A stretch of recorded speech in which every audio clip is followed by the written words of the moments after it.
Good morning, কি অবস্থা সবার? তো আজকে সকাল সকাল খাচ্ছি এই যে পাতলা খিচুড়ি আর হচ্ছে দেশি মুরগির কষা। দেশি মুরগির কষা অলরেডি শেষ, কালকে রাতেই অল্প একটু ছিল সোসাবিলার জন্য। ট্রাই।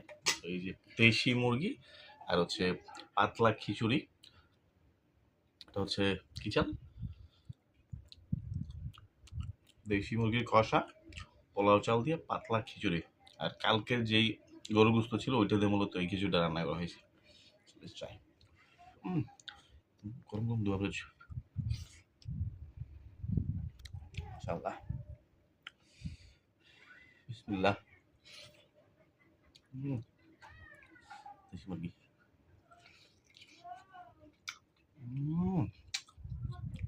সেই হয়েছে, ঝোলটা পুরো একে। সুপার।